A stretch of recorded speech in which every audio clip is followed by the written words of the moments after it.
Amis de la place de vérité, bonjour. Merci de nous suivre. Nous sommes heureux de vous retrouver aujourd'hui pour un sujet avec Sandrine Montagnier concernant le taureau. Elle va vous expliquer dans quelques instants quelle aborde, quelle approche elle a du taureau depuis la mythologie jusqu'à nos jours. N'oubliez pas, chers amis, de liker, de vous abonner, de partager, de dire j'aime. En un mot, envoyez-nous des messages d'amour et nous serons très contents. Sandrine, à vous.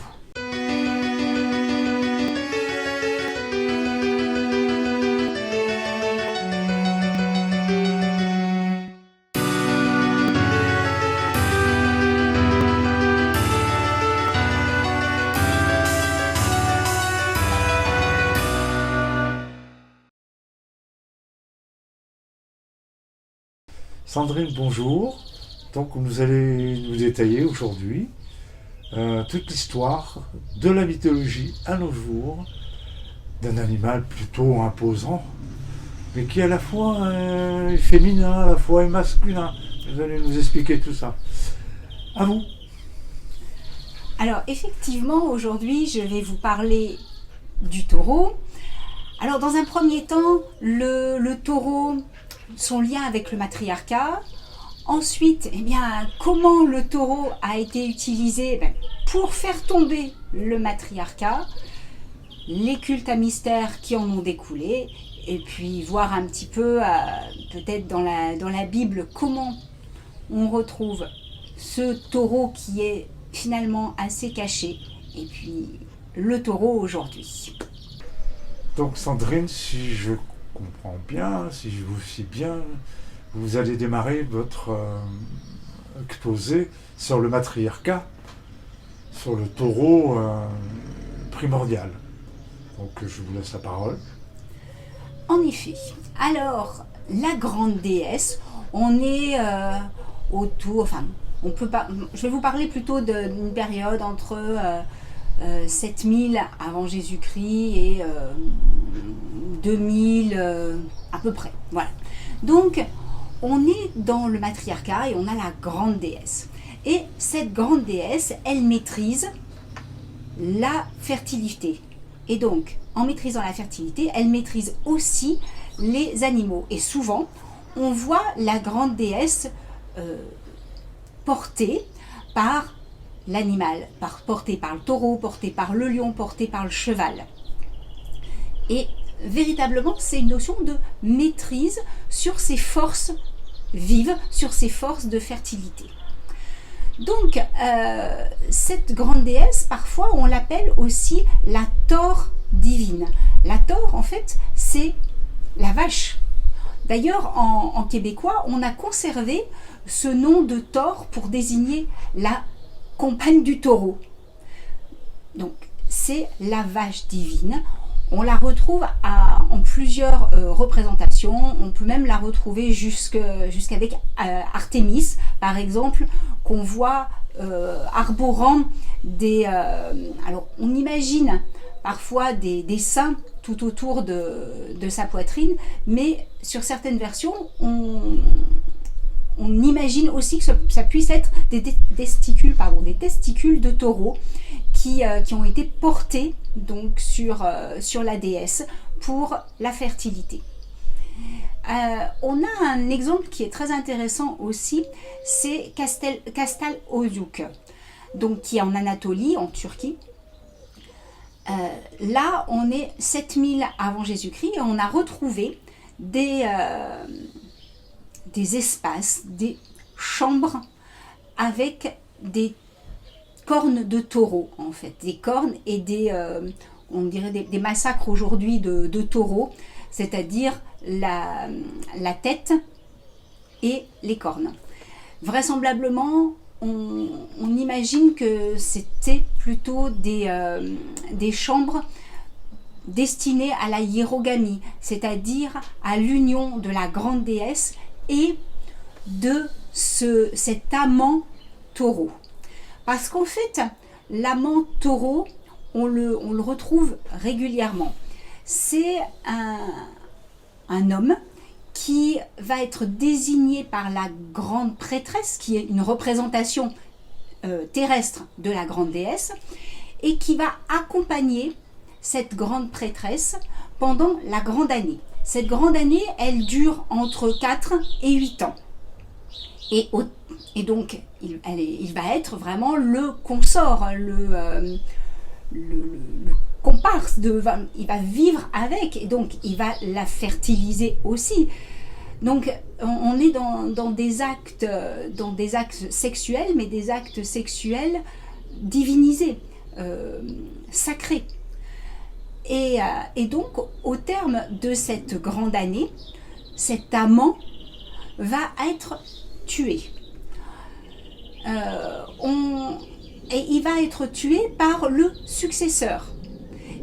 Et pour qu'il n'y ait pas, pour garder en fait ce côté sacré, les deux protagonistes vont porter un masque de taureau.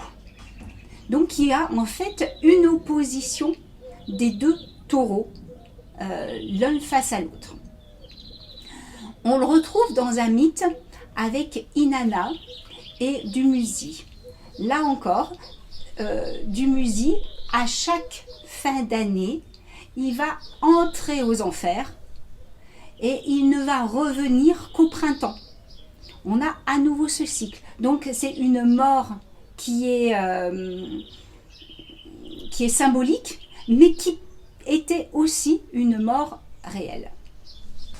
Donc Sandrine, vous venez nous expliquer les premiers pas du rapport avec les déesses, des grandes déesses et des animaux fertiles, masculins, et le principal étant le taureau. Donc je suppose qu'il y a une évolution dans toute cette histoire du rapport du masculin et du féminin. Et à un moment donné, il y a un basculement peut-être vers le patriarcat, ou vers le matriarcat. Ça, vous allez nous le dire. Alors, en effet, finalement, ce taureau, il doit quand même bien un petit peu embêter tout le monde. Et donc, c'est les mythes qui vont nous aider à comprendre un petit peu ce changement, cette évolution du taureau. Alors, tout d'abord, le mythe de Gilgamesh. Donc, Gilgamesh, on se situe à peu près 1700 avant Jésus-Christ. Gilgamesh, c'est un roi, et la déesse Ishtar, qui trouve ce roi assez sympathique, fort beau, etc., va lui demander d'être son amant. On est exactement dans la même logique de ce qui se passe précédemment. C'est-à-dire que c'est la déesse ou la prêtresse qui choisit donc son comparse. Là, Gilgamesh refuse. Ishtar est quand même un peu vexée dans l'histoire et elle va se plaindre à son père, Ane, en lui demandant réparation. Et Ane va envoyer un taureau blanc dévastateur qui va engendrer la sécheresse, qui va engendrer les tremblements de terre.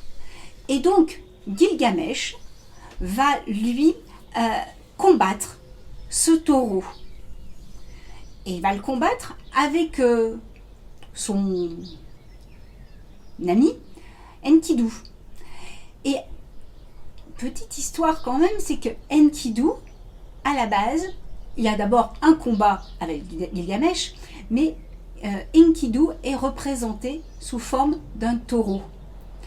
Mais quand il va combattre le grand taureau primordial, là il va combattre en tant qu'humain. Et donc Gilgamesh et Enkidu vont terrasser ce grand taureau. Alors, un petit peu plus tard, on a une autre histoire qui est relativement connue. C'est l'histoire d'Europe. Europe est une belle princesse. Elle est avec ses amis au bord de la plage et elle joue, elle rit. Et tout d'un coup apparaît un beau taureau blanc. Et donc, elle s'approche du taureau, il se laisse facilement apprivoiser, approcher. Elle joue avec lui, elle lui met des guirlandes de fleurs entre les cornes. Et la mauvaise idée, elle monte sur son dos. Et là, en fait, ce taureau, n'étant pas un simple taureau, c'est Zeus, l'emmène, plonge dans la mer et l'emmène très loin en Crète. Et arrivé en Crète,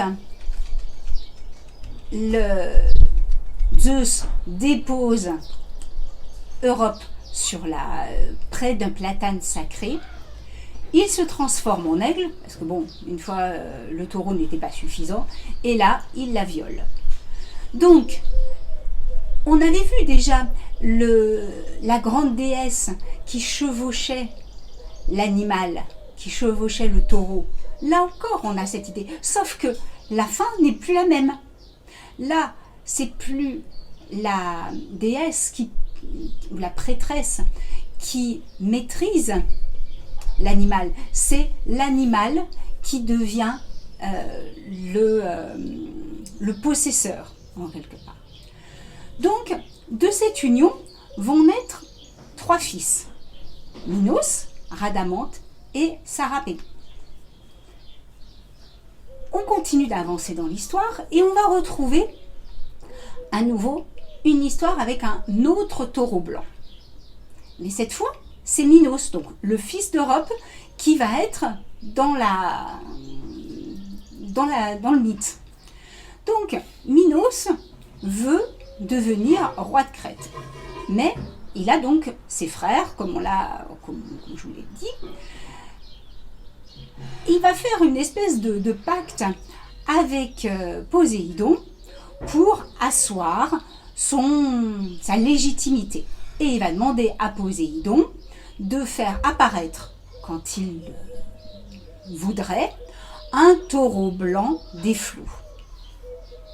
Pas de problème, Poséidon, le pacte est entendu, et Poséidon va, à la demande de Minos, pour montrer à ses frères qu'il est soutenu par les dieux pour prendre la couronne de la Crète, il va faire apparaître un taureau blanc. Et là, ce taureau blanc, il doit être destiné à être sacrifié à Poséidon. Sauf que Minos, il le trouve très beau, ce taureau, forcément. C'est un taureau divin. Donc. Et il va le faire entrer dans son cheptel pour la reproduction. Là, Poséidon n'entend pas l'histoire de la même... le pacte n'est pas respecté.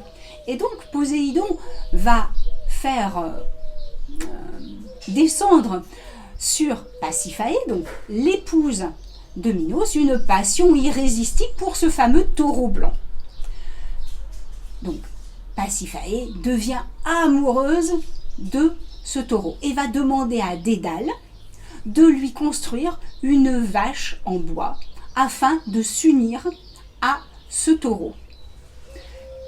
Et là encore, petite parenthèse, on retrouve cette notion de taure divine, donc de vache divine. Voilà, la grande déesse devient à ce moment une vache. À savoir juste que Pasiphaë était une prêtresse lunaire. Et donc, qu'est-ce que va engendrer cette union? Eh bien, elle va engendrer le Minotaure. Donc, le Minotaure, mi-homme, mi-taureau.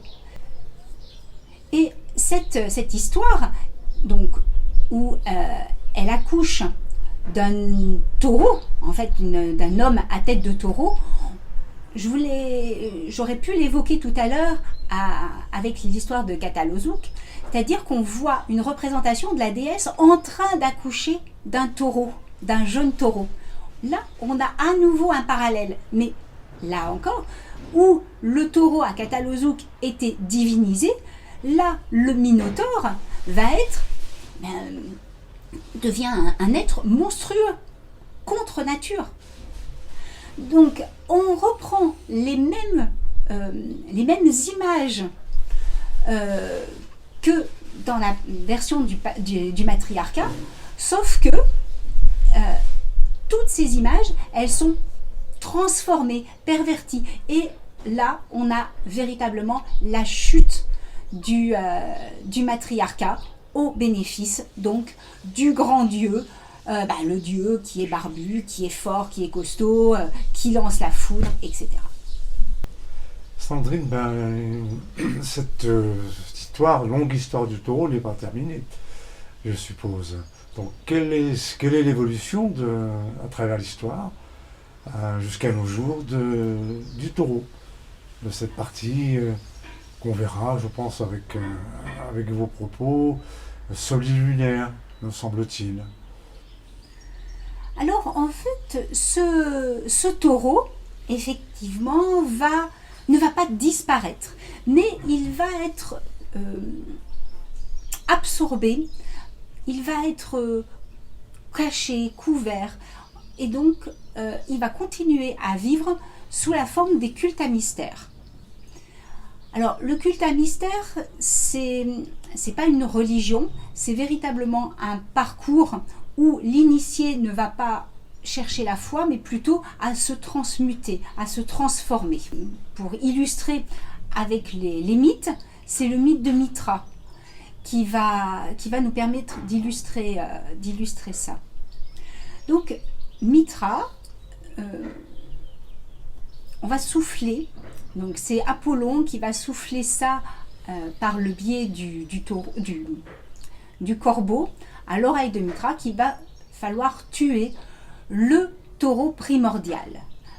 Et donc, Mitra va traquer donc ce taureau et va l'emmener dans une caverne et il va le tuer. Et du sang du taureau vont jaillir les plantes, vont jaillir les animaux. Donc c'est ce taureau fertilisateur. Et on retrouve cette notion de fertilité qu'on avait déjà vue au fil de notre parcours avec le matriarcat. C'est toujours cette idée de fertilité. Et avec ce taureau, il y a un changement d'état. Donc là, le taureau est tué véritablement pour fertiliser. Un rite va découler de ce mythe, c'est la tauroctonie. Cette tauroctonie s'adresse, donc c'est un culte à mystère, donc c'est un certain degré au niveau des cultes où l'initié va se retrouver dans une fosse et au-dessus de lui va être sacrifié un taureau. Et donc l'initié va être baigné par le sang du taureau. Donc là encore, et il va être dit né à jamais. Donc il y a une nouvelle renaissance. Là encore, c'est un culte à mystère et on est dans cette logique de renaissance. Donc Sandrine, ça me permet, toute cette première grande partie évoquée du taureau, à la fois du matriarcat, à la fois du patriarcat, ça me permet de faire un pont entre le taureau et l'astrologie. Parce que dans l'astrologie, je pense que tout le monde le sait maintenant, il y a des signes féminins et des signes masculins. Et le taureau suit dans la tradition le bélier, qui est le premier des signes masculins. Et le taureau, donc on l'a classé, les astrologues l'ont classé en signe féminin. Et ça me permet finalement peut-être de faire un lien, de faire un rapprochement entre tout ce que vous avez évoqué jusqu'à maintenant, entre le matriarcat, le patriarcat, ce taureau lunaire, puisque c'est aussi le maître des eaux, quelque part, à un moment donné, dans la mythologie.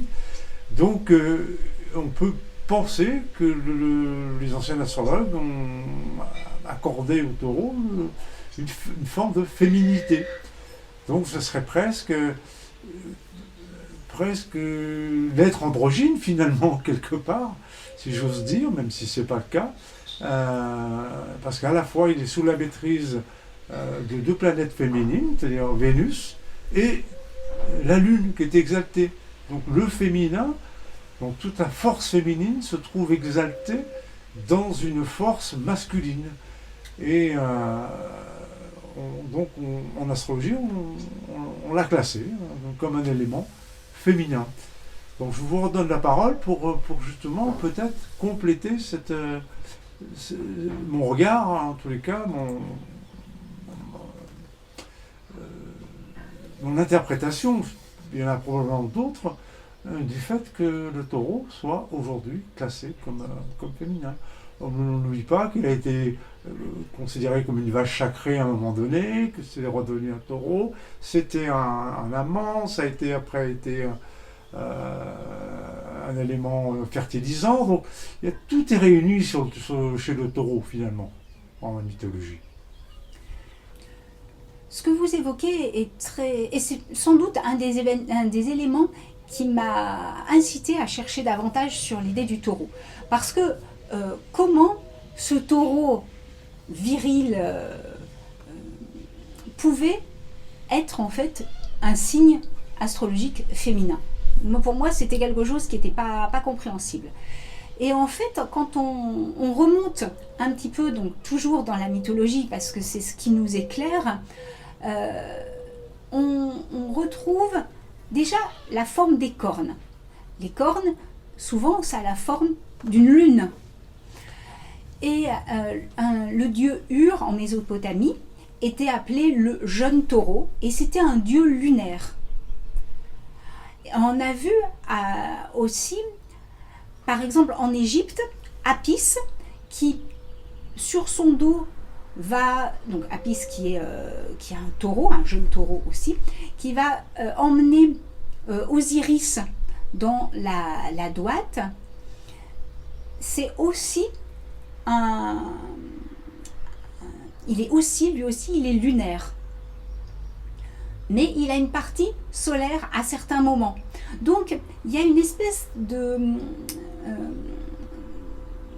d'opposition, en fait, entre, ou de complémentarité plutôt, entre le solaire et le lunaire. On a vu aussi que le taureau était lié à l'eau.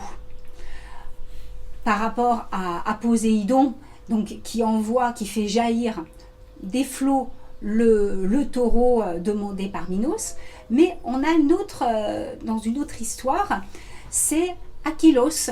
Achélos qui est un fleuve et qui est amoureux de Déjanire. Malheureusement, Déjanire est déjà convoité par Hercule. Donc Hercule et Achélos vont combattre pour Déjanire. Et comme Achélos ne peut pas combattre en tant que fleuve, il va combattre en tant que taureau. Et évidemment, Hercule va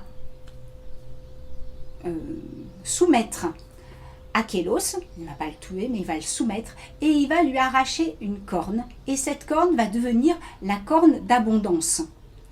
Et donc là encore, on retrouve l'idée de la fertilité. Et le lien avec l'eau, le lien avec la lune, le lien avec le féminin.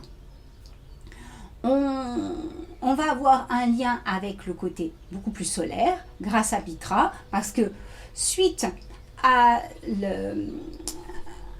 au meurtre du taureau primordial, lui, il va prendre une place solaire. Donc voilà, on a cette opposition entre le solaire et le lunaire avec le taureau. Donc Sandrine, notre histoire n'est pas terminée, je pense. Vous avez abordé toute la partie mythologique, et il y a un grand livre dans lequel on parlait du taureau, où le taureau est encore peut-être souligné d'une manière subliminale, c'est la Bible. Que pouvez-vous nous dire justement sur le taureau aujourd'hui dans le sacré ? Alors dans la Bible, on a l'impression que le taureau, justement, a complètement disparu. Parce qu'on le retrouve assez peu. Dans l'Ancien Testament, on ne parle pas vraiment de taureau. Quoique. Alors, tout le monde sait donc que Yahvé est le fils de El. Et El, il est représenté sous une forme de taureau. Et on retrouve à un moment, un épisode quand même qui est relativement connu, c'est la fabrication du veau d'or par Aaron, qui est un prêtre, dédié quand même au service de Yahvé. Et qu'est-ce qui se passe? Moïse traîne un petit peu sur le mont Sinaï, il ne redescend pas tout de suite, et il faut quand même permettre aux Hébreux respecter leur culte, les prières. Et ce Dieu, qu'est-ce que fait Aaron pour les faire patienter? Il permet la construction, la fabrication donc d'un veau d'or. Et qu'est-ce que ça laisse sous-entendre? C'est que finalement il y a besoin d'une image. Et pourquoi un veau? C'est pas une grenouille, c'est pas un canard, c'est un veau d'or. Un veau d'or, c'est vraisemblablement quelque chose qui reste, une image qu'il reste d'une ancienne croyance. Je vous ai dit, elle était représentée comme un taureau. On a retrouvé des représentations en archéologie. Donc, il y a quelque chose qui reste en filigrane, en fait. On a un autre épisode dans la Bible où on a une histoire de taureau. C'est avec le prophète Élie qui, en fait, va organiser, on va dire, un combat de Dieu pour prouver qui est le Dieu le plus important entre Baal et Yahvé. Et donc, il organise un sacrifice de taureau. Donc, d'un côté, on a les adorateurs de Baal qui sacrifient, donc un bûcher, qui sacrifient leurs taureaux, qui font des danses, etc. Et Élie, qui lui, là encore, sacrifie un taureau. Et c'est Élie qui a gain de cause, en fait, qui va montrer la supériorité d'Yahvé. Mais qu'est-ce qu'on entend par là? C'est que si Yahvé n'est pas taureau, Yahvé se reconnaît dans un sacrifice en lien avec le taureau. Alors, ce qui est assez troublant, c'est dans l'Ancien Testament, on voit un épisode avec Jéroboam qui, dans les sanctuaires du Nord, à Béthel et Dan, fait figurer 2 veaux d'or, donc dans les temples dédiés à Yahvé. Donc là encore, on a cette trame avec ce lien avec le taureau. Et il y a un théologien qui s'appelle Gressman qui va encore plus loin et il considère, lui, par rapport à tous ces indices, que dans l'Arche d'Alliance, elle figurait les tables de la loi, soit, mais aussi 2 effigies de Yahvé sous la forme de taureau. Et donc, Yahvé sous forme de taureau, mais aussi sous forme d'une vache sacrée, sa parèdre, Shekinah. Et donc, dans le Nouveau Testament, qu'en est-il? On a l'impression que le taureau a complètement disparu. Et ce qui n'est pas complètement faux, en fait, il s'est un tout petit peu transformé et il est devenu le bœuf. Donc, d'un taureau fertile, on arrive au bœuf docile, passif, un peu plus passif, paisible en tous les cas, peut-être pas passif, mais en tous les cas paisible. Et donc, ce bœuf qu'on retrouve quand même dans la crèche, qu'on retrouve sous forme d'un taureau blanc quand même, parce qu'on dit quand même que c'est le taureau par rapport à Saint Luc. Donc, voilà, le taureau, il s'est presque séparé en deux pôles. Le pôle plus paisible avec le bœuf qu'on a conservé, et le taureau noir. Alors là, qui devient vite image du diable, de la fougue, etc. Donc on a perdu ce côté fertilisant en fait du taureau, parce que à ce moment-là, dans la religion chrétienne, on parle plus de fertilité. Et Sandrine, maintenant, que pouvez-vous nous dire sur ce taureau qui aurait presque disparu? Même de nos campagnes, on n'en trouve plus beaucoup. Que pouvez-vous nous dire maintenant sur le taureau et son histoire mythologique? Alors le taureau, il est dissimulé, parce qu'en fait, il n'a pas du tout disparu. Et vous allez peut-être être surpris, mais on l'emploie tous les jours, on le voit tous les jours. Parce qu'en fait, la lettre Aleph est issue de la tête de taureau. Donc, qui dit Aleph, c'est le souffle vital que l'on retrouve dans tous nos alphabets. Parce que c'est le Aleph, c'est le Alif, c'est le A. Donc, tous les jours, on emploie, on a peut-être un petit clin d'œil au taureau. Et en anglais, en allemand, Dieu se dit God, Gott, ou en scandinave Gut. Et on pourrait voir qu'en fait, l'origine, c'est le sanskrit go, et go, c'est le taureau. Donc finalement, on retrouve le taureau complètement dissimulé dans notre langage quotidien. Et voilà, notre taureau a un petit peu disparu, mais bon, il est plus révélé aujourd'hui peut-être, différemment. On pourrait donc penser et faire une petite route vers l'Espagne pour parler de la corrida. On ne va pas développer évidemment la corrida, mais sous forme de questions qu'on peut terminer cette vidéo. Est-ce que la corrida ne représente pas, n'est pas l'émergence, n'est pas la suite de tout ce que vous venez de dire, de toute cette mythologie entre sacrifice, fertilité, féminité, masculin? Est-ce que la corrida ne représente pas aujourd'hui tout ça à la fois? C'est une question qu'on se posera peut-être prochainement par une vidéo spécialisée, peut-être. C'est une question, en tous les cas, qui est intéressante à se poser et on peut y trouver énormément de réponses. Amis de la Place des Vérités, merci de nous avoir suivis. Sandrine, merci pour ce brillant exposé. N'oubliez pas, likez, abonnez-vous, partagez.